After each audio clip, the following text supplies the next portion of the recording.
Sir இந்த Bussy Anand வந்து ஒரு இடத்துல நிக்கிறாரு, கூட்டம் வர அலமோதிக்கிட்டு வருது.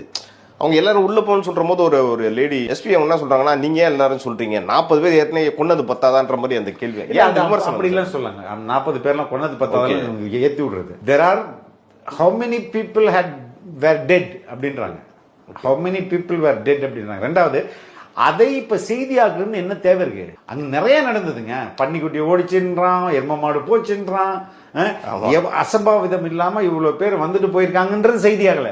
அந்த எஸ்பி மேடம் வந்து பேசுறது செய்தியாகுது. அவங்க சும்மா கேள்வி கேட்கறாங்க. எல்லாரையும் அனுமதிக்க முடியாது. இது எல்லா இடத்துலயும் நடக்குங்க. பந்தியில கூட நடக்குதுங்க ஆர்குமெண்ட். பந்தி உட்கார்ந்து முன்னாடி ஆர்குமெண்ட் நடக்குது.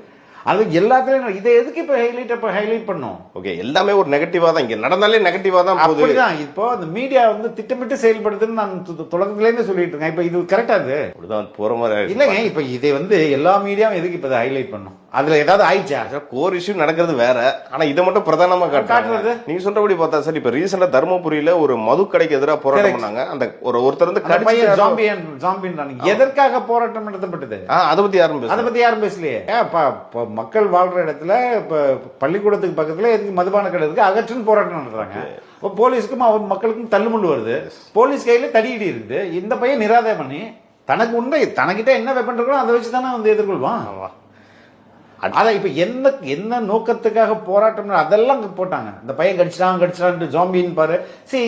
இது எல்லாமே ஆர்கனைஸ்டா நடத்தப்படுதா இல்லையா? இது யதார்த்தமாலாம் நடக்கலங்க, ஆர்கனைஸ்டா நடத்தப்படுது. அது அட்லீஸ்ட் இந்த கோர் இஷ்யூ ஆச்சும் பத்தி பேசிருக்கலாம். அட்லீஸ்ட் அதை ஒரு 20% ஆகும், இது ஒரு 80% பேசியிருந்தாலும் பரவாயில்ல. இந்த கடிச்சது 80% ஆகும், இது ஒரு சும்மா ஒரு பிளாஷ் நியூஸ் மாதிரி பண்ணிட்டு இருக்கிறது.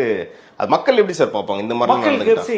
மக்கள் வந்து நம்ம வந்து நியூஸ்ன்னு வரும்போது, தொலைக்காட்சியில வரும்போது, வாட்ஸ்அப்ல வரும்போது மக்களுக்கு வந்து எது உண்மையான செய்தி இவங்க ஃபீட் பண்றது தானே. இவங்க என்னத்தை ஃபீட் பண்றாங்களோ அதான் மக்களுக்கு போய் சேரும். ஆனாலும் நம்மை போன்றவர்கள் உட்காந்து தொடர்ச்சியா பேசிட்டு இருக்கணும், இதுவும் தானே அவங்களுக்கு போகும்.